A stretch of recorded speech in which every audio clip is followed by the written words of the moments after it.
This is Sportish. Do it better. This is Sportish.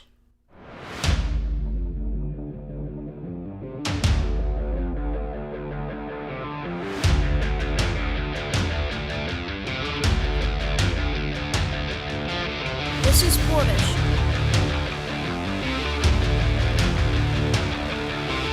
This is Sportish.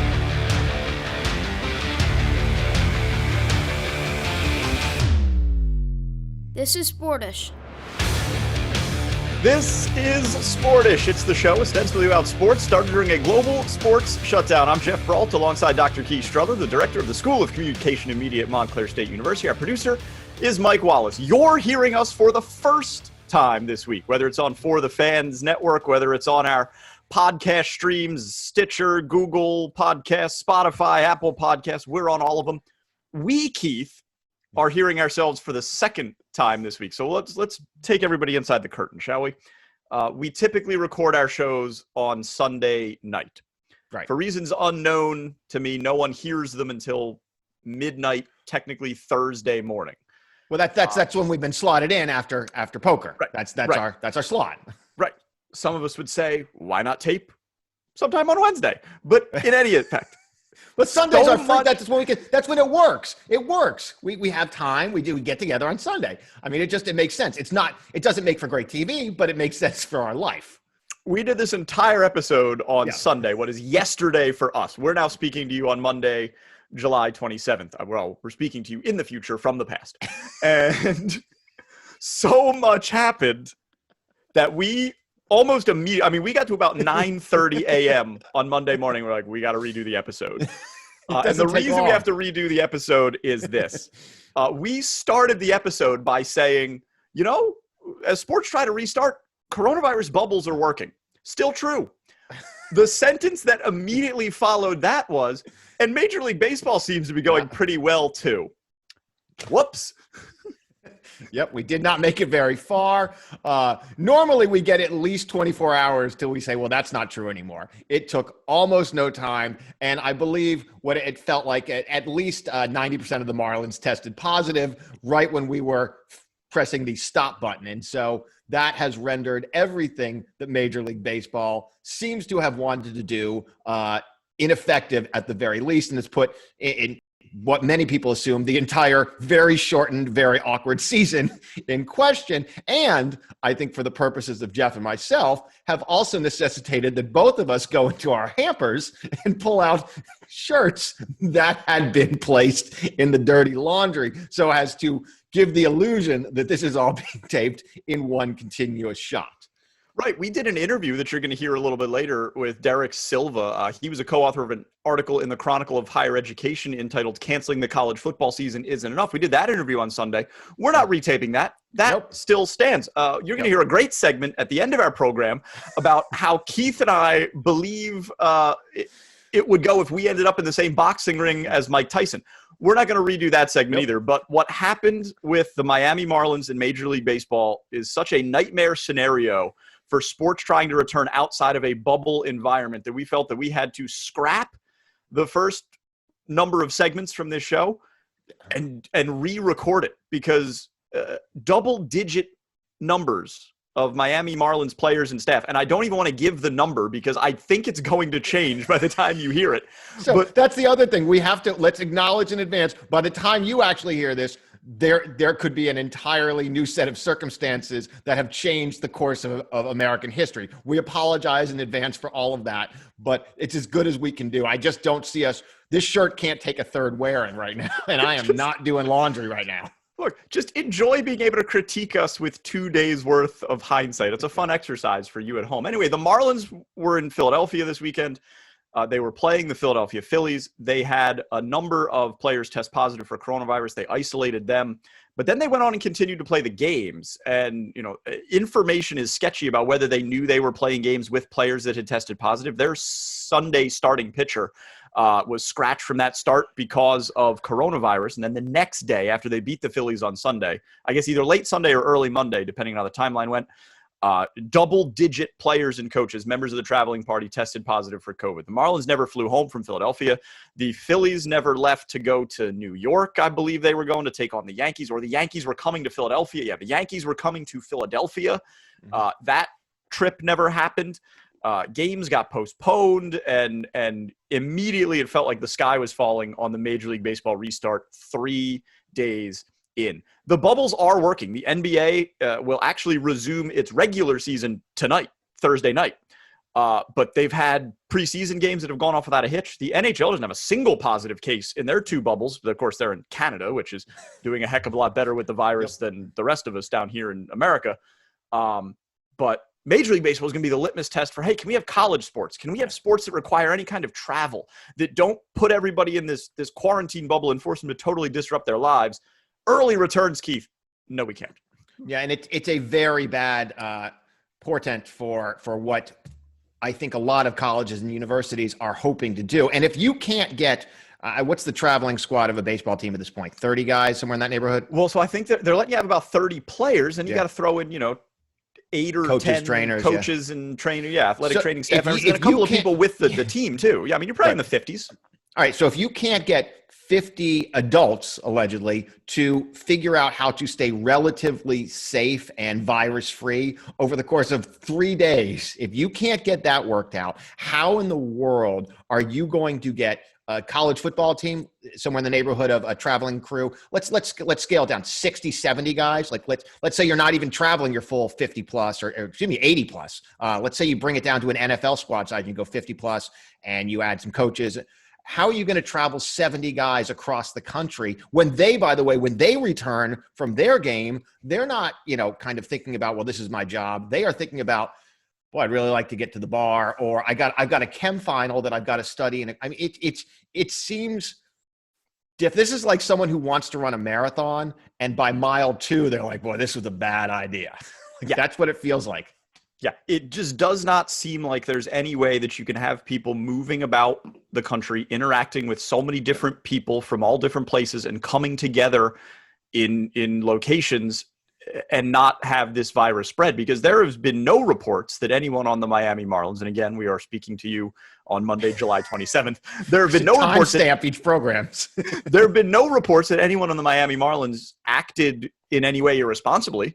They just got the virus the same way that millions of other people across the globe have contracted the virus. And that is the big issue in sports returning right now, is that you can do everything right and still test positive and, perhaps cause harm to someone else.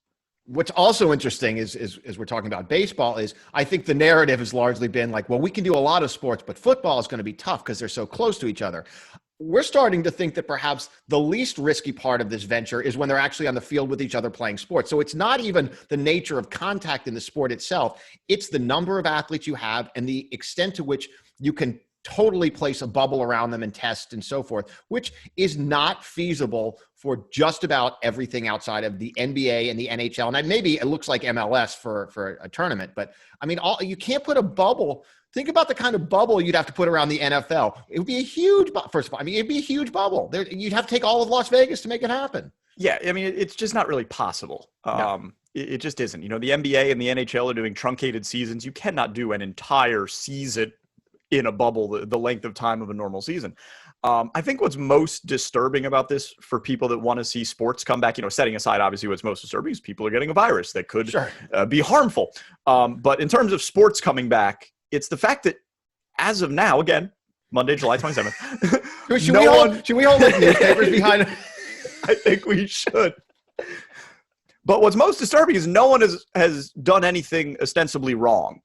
I think everybody thought that these plans might come crashing down because of people acting like idiots, right? There was a great quote before all this stuff happened with the Miami Marlins, given to ESPN's Jeff Passan by an anonymous baseball player when he was asked, he's like, how do you think this is going? And this is before they started traveling, still during the spring training 2.0 part of the season. He goes, honestly, I think things are going well. The testing is going well. Players seem to be taking it seriously. People in the organizations and in the commissioner's office seem to be taking it seriously. This baseball player said, however, quote, I honestly think horny dudes on the road are going to bring this whole thing down.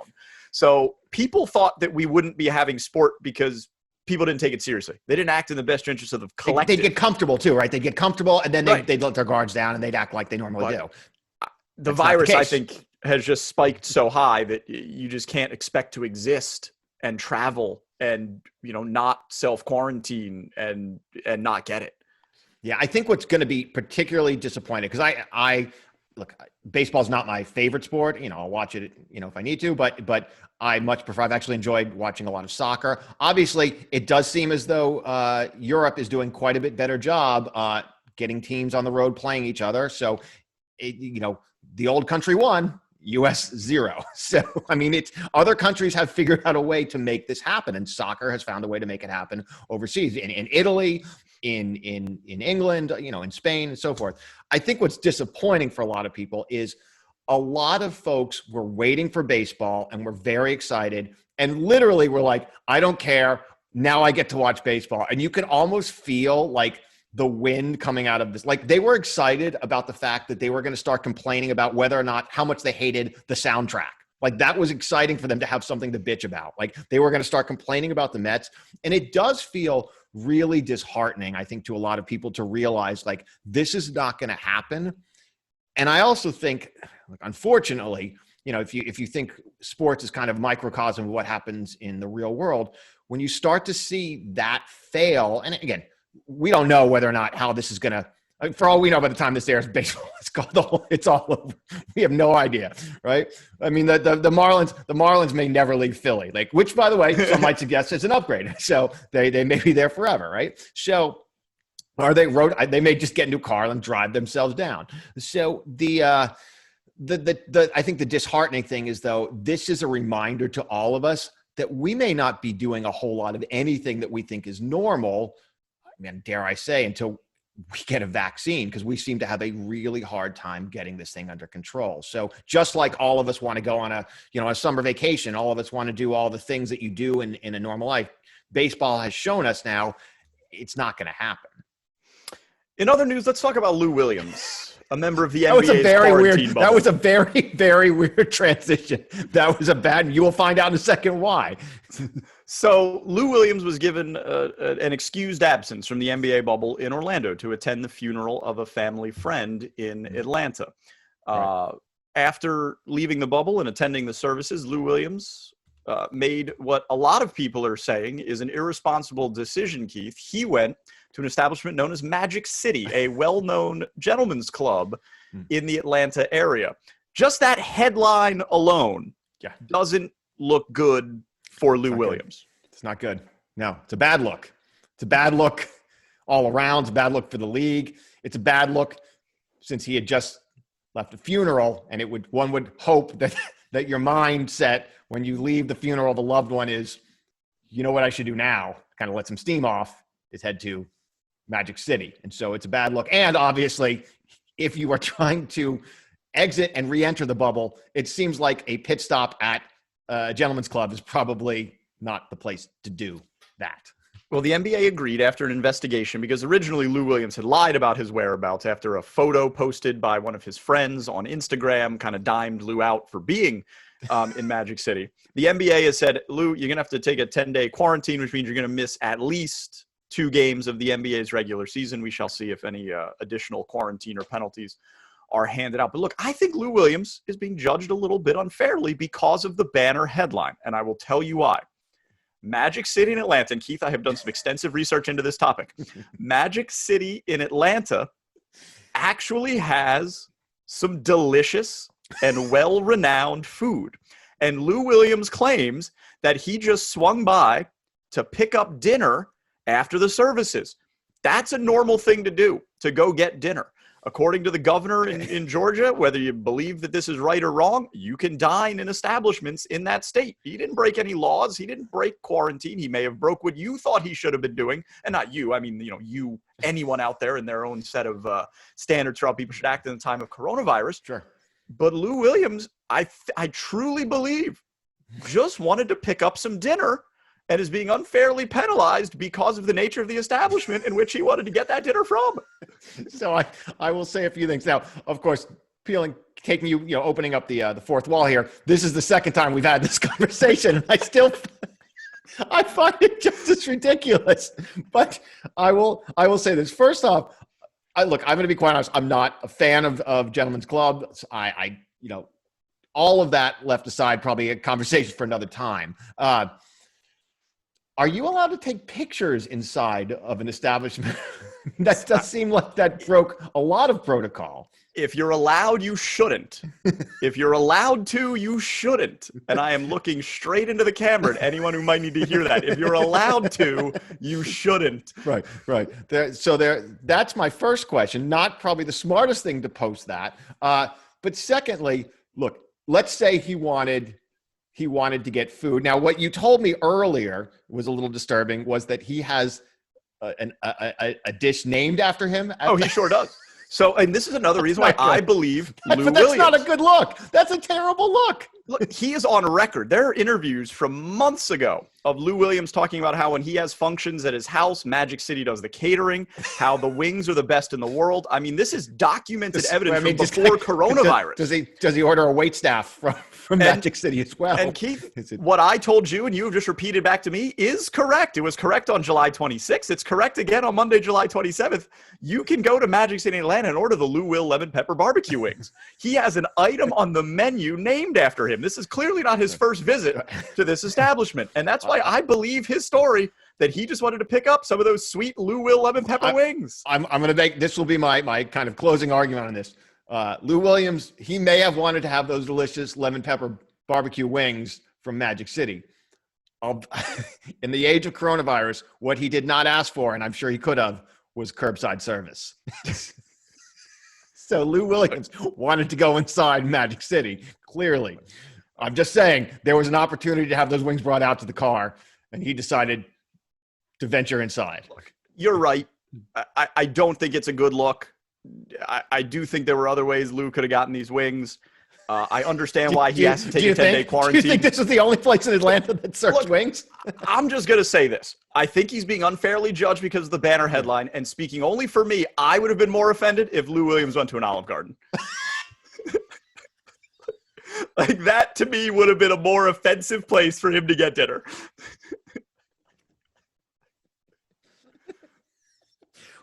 Well, we blew that sponsor opportunity. And okay, I mean, you're right. We did blow that sponsor opportunity. And that brings me to, I think, another very important point. So we're about 17 and a half minutes into this program, which means that you have probably just before I disparaged Olive Garden. And I look, now, I mean, I was a little mean to them there. The breadsticks are fine. I like the salad too. Just it's fine.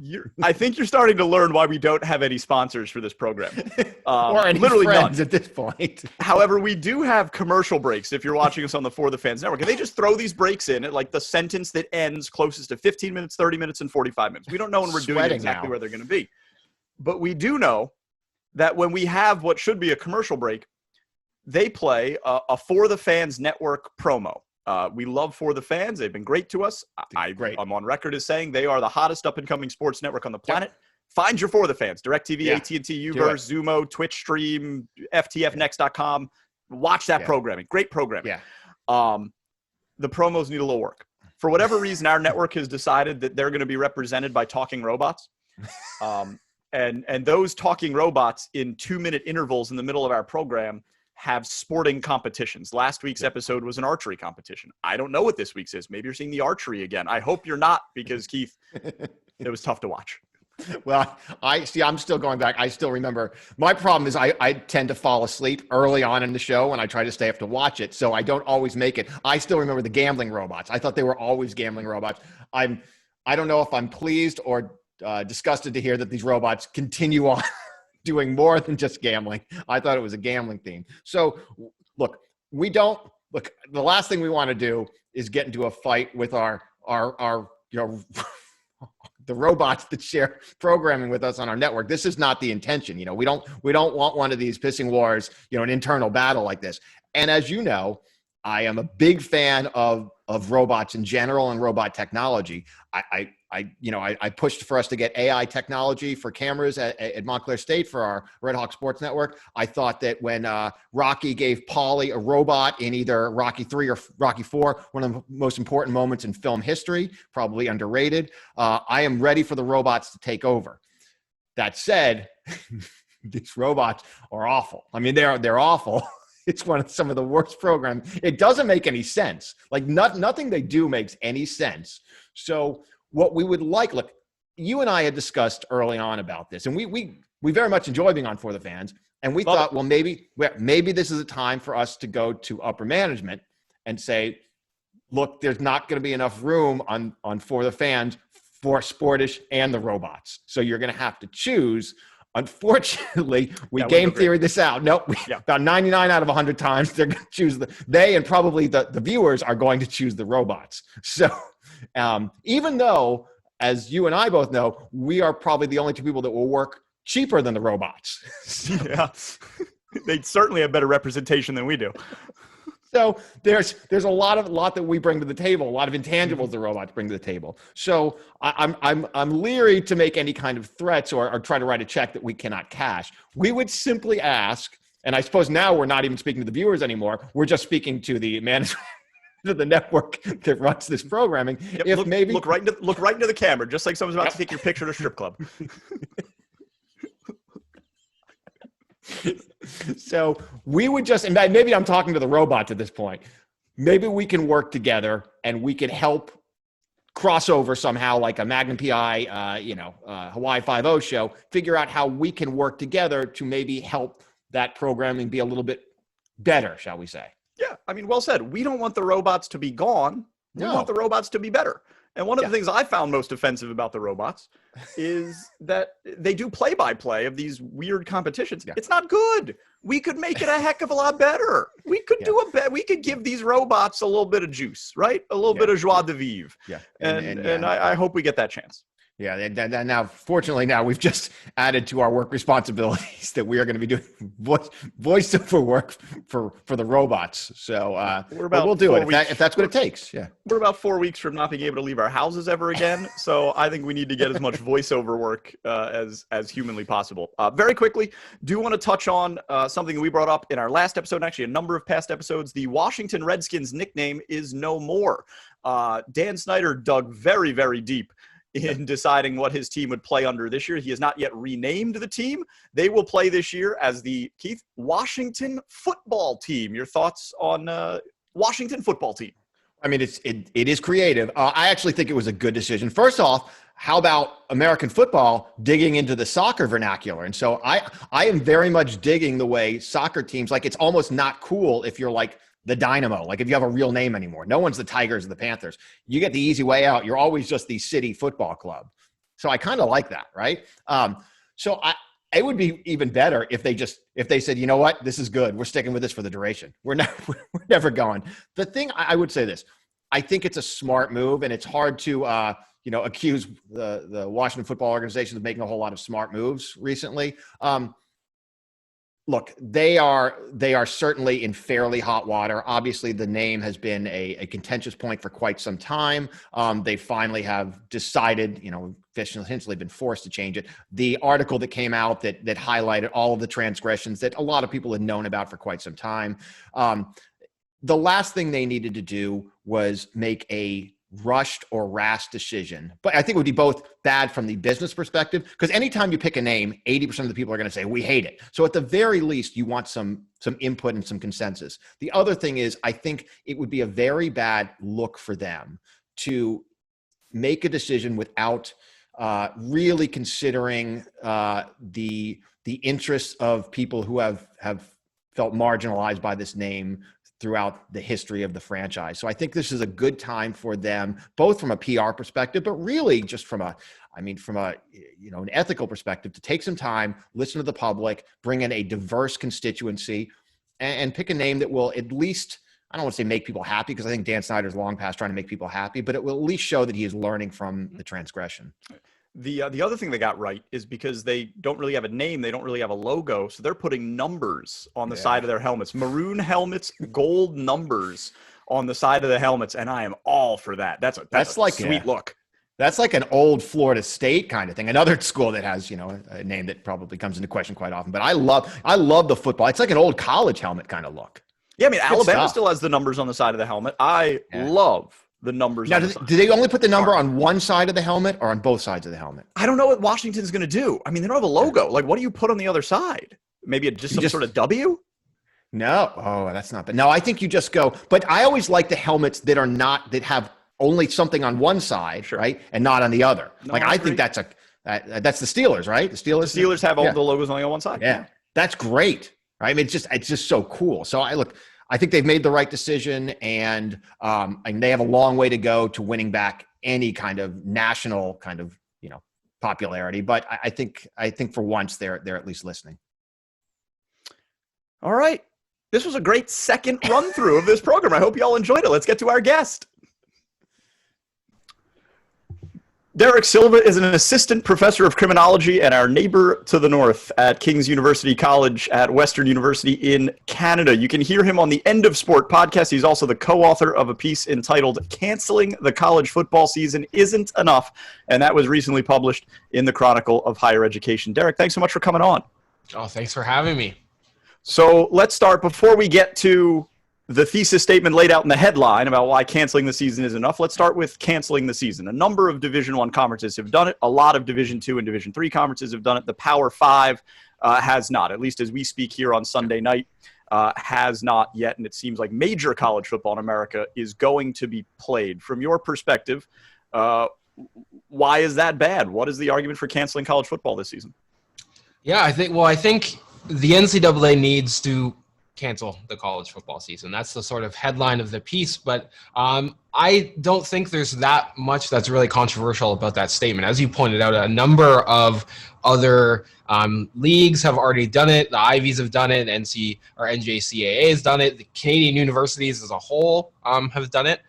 So I think the argument for actually canceling the season is a multi-pronged one. First, we are in the middle of a global raging pandemic. It's accelerating, and it'll certainly get worse with college football. We know a variety of risk factors are immediately at play when we talk about college football. So the risk of spreading it is happening. It's going to continue happening, and it's going to be exacerbated by playing this season. Secondly, college football is a sport that's built on the massive exploitation of predominantly young black men. And this is a demographic that's also at increased risk, we know, of contracting and spreading COVID. So why would we add sort of subjugate the subjugation of a deadly virus to that exploitation? On top of the economic exploitation, on top of the risk that maybe we can get to, or the risk of harm and injury, we're adding the risk of a deadly virus. So it just doesn't sit well with me and with some of my colleagues. Thirdly, and I think perhaps the most overlooked side of this, is that we tend to think that if we have the college football season, we will be putting these people at risk. And we argue in the piece, it's too late. The ship has sailed. We've already done harm to these athletes. Dabo Swinney goes on and talks about how God is bigger than the pandemic and he can stamp COVID out. And then a week later, 23 Clemson players have the virus. A week after that, 14 more players have the virus. Mike Gundy did the same sort of thing, saying, these are young, healthy people, and we need money to flow through the state of Oklahoma. A week later, 14 of their own players had it. So the harm is already being done by getting these people onto campuses when everyone else is staying home. So that's a sort of broad answer to the question of why we should cancel the season. I think we can get into a bunch of specifics. And we're going to talk about the exploitation. We're going to talk about the undue risk that's being placed on the demographic that plays college football. But first, you run down some of the numbers. Every team, I shouldn't say every team, but a large majority of teams that have come back and held workouts this summer have seen positive cases. In fact, just as we speak in this episode, a couple other schools, including Rutgers near us in the Northeast, have shut down for a 14-day quarantine because they can't control the virus in their program. That's been happening for months now, and it's been happening enough that it's pretty clear that it's going to keep happening. So for whatever reason, the NCAA, which has just largely abdicated all responsibility about the fall season, and these major colleges have said, we can get through that. Why are they still, as we sit here in late July, planning on having the season? What's their rationale? I think the rationale is one very simple word: money. They don't really have a sort of rationale to continue with college football on a public health concern, on dealing with risk or understanding the risks and the risks that they're putting their athletic laborers through. So their rationale is that, like, we need sports to continue. We need to get back to normality. And part of that normality is playing college football. And it's all stemming in money. They want the revenue from TV, like we're seeing professional leagues all start opening up. It's the same thing there, but that's a little bit of a different dynamic because those athletes are paid. Yeah. Now, when you speak of money, we typically are talking of the Power Five football conferences, and we're going to get into college basketball, which is going to open up a much larger Pandora's box, because that impacts pretty much every one of the 350 plus Division I schools that rely on that revenue, and the NCAA itself. Yeah. But that said, it can't simply only be about money, I would argue, or maybe you could speak to this, because we're also seeing colleges that not only don't generate money off football, lose a lot of money off of these sports. All the other sports, as I like to remind everyone, a college cross-country athlete, which is very prominent, and we'll all miss it when it's gone. But all these sports, they also do want to soldier on with their seasons, and we hear a lot of athletes that really want to play. Is it more than just money? I do think it is. And the narrative that we're seeing extend beyond sport is like, we have to get back to normal. We have to deal with COVID-19. It's part of our life. It's going to become endemic, or whatever the public health people are saying, that like we need these things in our lives so that we can get back to a sense of normality after we've been now in quarantine. At least in Canada, we're kind of just getting out of our complete lockdown. In the States, it's obviously a little bit different. But as we get out of this, people really do have a desire to get back to normality. And part of their normalcy is turning on the TV at night and throwing on a game, or supporting Old State U and watching football on Saturdays. Like, that is part of being normal and getting back to normal, despite an accelerating pandemic. So, and you argue further in the piece, and I think something you've argued before is not simply that this football season is problematic, but really the sport as it exists today, and college football as an institution, particularly at the revenue generating schools, and again the top 50 basketball schools, I'm sure you could throw in as well. One of the, playing devil's advocate, one of the things that seems to sometimes be lost in that argument is any inherent value that the athletes might get out of being college athletes. And I think sometimes in this argument of for or against college sports, it turns into something of a binomial of it's either exploitive or it's a wonderful American pastime. I'd like you to speak a little bit to the gray, that as someone who's, loves college sports, grew up in Texas and Florida, has watched his whole life, know a lot of college athletes. How about the counter argument that there is a lot of value that athletes do receive, not just, we can argue about the value of a scholarship, but from the process of being a college athlete, that it does add quite a bit to not just the college educational experience, but the human educational experience? Mm-hmm. I think that there is something valuable to sport. Listen, I am a sport fan. So many people think like I'm not a sports fan because I say like we should be, right now especially, we should be canceling all sports. But when I look at college sport, I actually view it as not necessarily a problem with the sport itself, but the problem of tethering their athletic labor to education.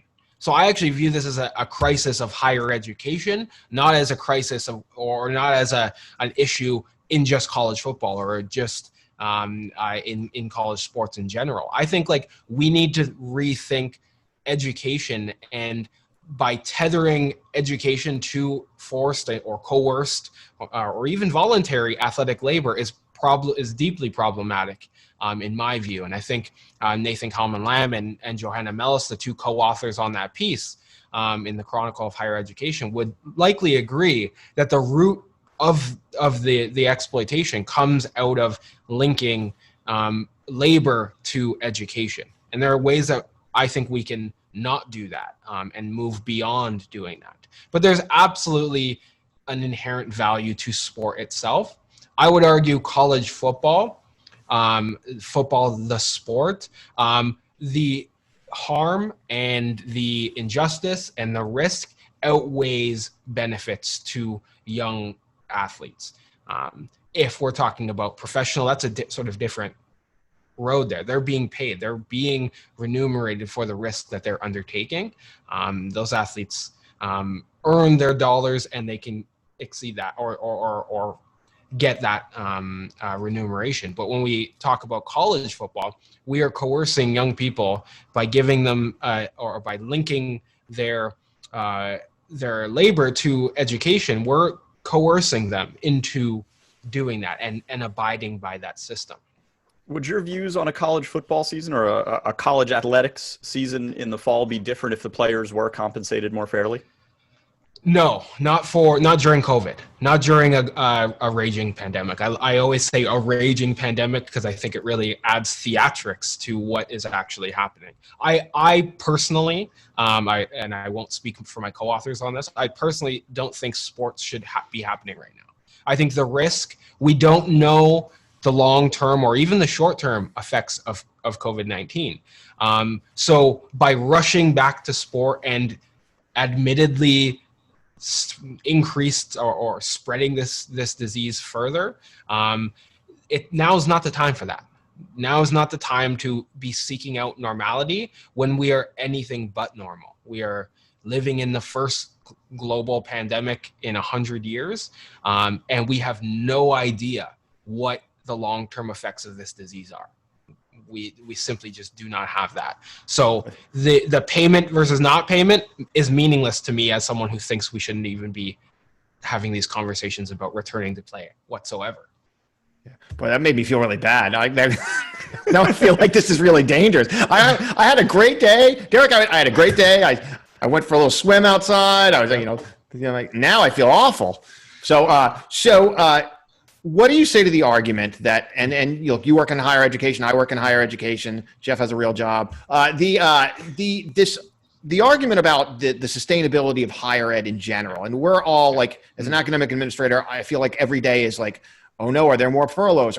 There's an argument about not only the revenue that college football provides to a university in select cases, in 20, 30, 40 cases, but also as you spoke to, the normalcy that having college sports on a campus kind of infers, right? When you talk about, well, let's bring X number of students back to campus, it's kind of like a real semester. You will pay tuition and we'll make it through. For a lot of colleges, not having a quote unquote normal semester could be perhaps an existential crisis, or at the very least could lead to, a lot of layoffs, even tenured faculty, certainly coaching staffs, all of these things.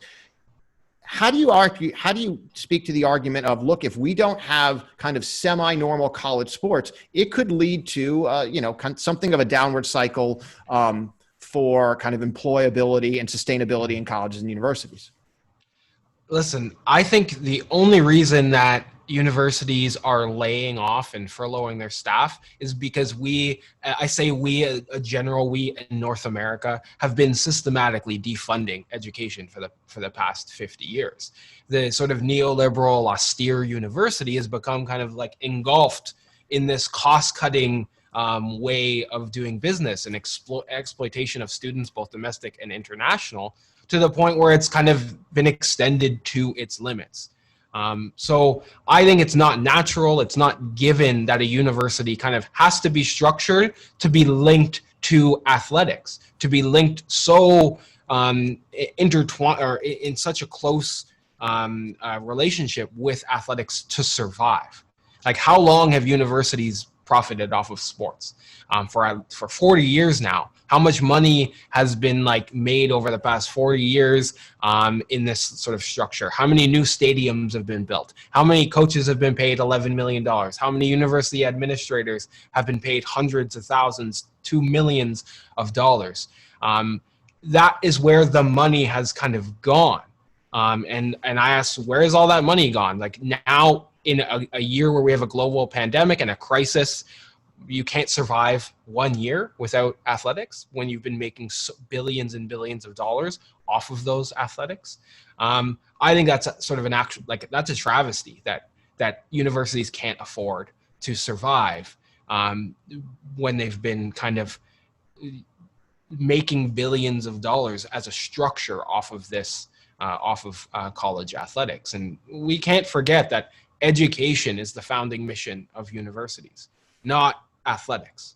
So when education is defunded and when money goes out of education and into athletics or into administration, that's where I think there's a massive issue. So I get the argument, and I'm very sympathetic, especially as a tenured track faculty myself. I would like my job, and I'm privileged and humbled to be able to like keep my job.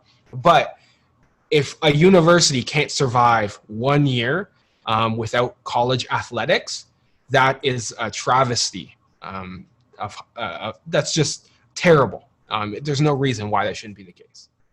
Yeah, and yet it very well may be, especially if major college football is canceled this fall. An awful lot of more revenue is generated from the 8 football home games than, say, a history department. So we will see. Tremendously interesting discussion. Our guest, Derek Silva, you can read more about his thoughts with his co-authors in the article entitled "Canceling the College Football Season Isn't Enough." That's in the Chronicle of Higher Education. You can also hear him on the End of Sport podcast. Derek, thanks so much for coming on. Thank you, and thanks for shouting out the podcast. Woo! Keith, it's a tremendously interesting discussion with where we're at right now and college football coming back in the fall. I got to tell you, I think my gut instinct, I'll go on record right now as saying I think they play. I think major college football is played in America in a couple months. I've gone back and forth on this. So when you're essentially saying your Power 5 conferences, I'll go this far. I think they will start. I do not believe that all 5 conferences will finish. In fact, I'd go on the record saying less than half of them, so no more than 2 of those conferences will finish whatever schedule it is they have presented. It's going to be a very telling week. I think this week we're going to learn a lot because we're getting to the point where if they're going to play, you got to get these kids back and have a training camp and put games on the schedule. Oklahoma and Kansas this last week added a game. They added a week 0. So they're going to start playing in early September. Other big sports news in early September. Mike Tyson is making his triumphant return to the ring. He will fight Roy Jones Jr. in an 8-round exhibition in California on September 12th. No headgear. They will wear 12-ounce gloves, which are a little heavier than what your typical heavyweights wear. So you got Mike Tyson and Roy Jones Jr., arguably 2 of the most recognizable names in the history of boxing. Mike Tyson, 54 years old. Roy Jones Jr., 51 years old. Every time an aging boxer comes back, I think there's an air of sadness around it, but this may be a little different. It's clearly an exhibition. These guys are they're the same age. Theoretically, It could be a fair sporting contest. I don't hate this as much as I thought I would at first blush. See, I'm not a big boxing fan. I've gone on record, multiple times saying the sport should be banned. That said, by the way, so I don't love it. I don't think it says anything great about us as a people where we decide it's not enough that they've beaten themselves up for the last 20 years. Let's wait till they're a little older, a little more frail in the middle of a pandemic, and then let's get it on. So I'm not a huge fan of it. Obviously, that just shows we are hungry. We'll watch anything at this point. We'll literally watch anything. I've watched I watched Justice League, the Justice League movie. The Batman, Superman. But I've never. You really are so, but I don't understand. The barrel. Well, no, but what I don't understand is why. And I understand it's DC Marvel. If they're all going to basically be on the same planet, shouldn't the Justice League run into the Avengers at some point? Like, shouldn't just by chance, like a supermarket? Well, but you just said it. It's DC Marvel. Yeah, but I understand. But I mean, if you want to be like, wouldn't it be like oh, hey, it's the Flash. Like, look. But they're different worlds. I just- Because the Avengers is all of them running into each other. It confuses me. It confuses me a lot. And if Superman is like got everything, why do we need a league? Like, it does seem like, I mean, basically they had to, spoiler alert, bring him back to life, but it does seem like whatever. So yes, I will watch anything at this point. What I'm curious is how much would a 54-year-old Mike Tyson hurt you? Just as much. I mean, I guess indecipherable between a 25-year-old, right? I mean, me personally could put me in my grave if he wanted to. Like, you watch some of these YouTube videos of Mike Tyson, and I have said this constantly, that old debate, like, would you take a punch from Mike Tyson for $1 million? If your answer to that is yes, you are one of the stupidest people on the planet, unless you are also an elite level heavyweight boxer, because one punch could end your life. It could end your life. Like, and that is not hyperbolic. Like, you could die. Well, and you're going to be eating applesauce. Boxers die. Like, you could die. And so that's what a 54-year-old Mike Tyson could still do. Especially you watch him as like training videos on YouTube, still very scared of Iron Mike. Well, and we've had this conversation of what it would be like if either of us were in the unfortunate position. We just woke up, and for time travel and you're sitting on the ring, you're sitting on the chair, and they're about ready to ring the bell, and you look over and there is Mike Tyson getting ready to get up to engage. And your theory was that you would probably pass out. Oh, I'm certain I would pass out. You would never get punched because the fear Correct. would just, the adrenaline fear would make it so that you never got to the point. Like, it wouldn't be you'd never get to the middle of the ring. I imagine I would stand up off the stool. I would evacuate my bowels. And all of the fluids that would leave my body would render it incapable of functioning. So I would just go down in a heap. Like, I'm convinced that's what would happen. And so, there is no part of me that's going to be like, I can get through this. No, I do not have that hubris. And if you do, you should reevaluate your life. No, I'm one of those people that is scared of any kind of I've never wanted to get into a fight. Like, I was one of those people. I think that the greatest skill I had in college was the ability to almost sense when a fight was going to break out in the bar and to be outside before it even started. Mm-hmm. Like, I was one of those people that the minute I saw someone like look at someone funny, I was like, I'm out. I don't want to be anywhere. I don't want to catch a stray punch. I don't want to be anywhere near it. So I agree with you. I'd hope that I would be able to not soil my pants in this process. But if that's what it takes, makes for an uncomfortable trip to the hospital. But whatever. Now that you know a little bit more about Keith and I think it's a good time to wrap up this episode of Sportish. As always, big tip of the cap to our producer, Mike Wallace. Thanks for watching us, hopefully on For the Fans. If you're hearing the audio version of the podcast, give us a 5-star rating, leave us a review. We'll really appreciate it. We're back with you on For the Fans next week, Wednesday at midnight. The podcast version drops on Thursday. That's all the time we got. So for Dr. Keith Strudler, don't let the robots win. Don't let the robots win. Our guest, Derek Silva, myself, Geoff Brault, and none of the robots. Thanks for joining us. We'll see you next time. Thanks for listening to Sportish. See you next time.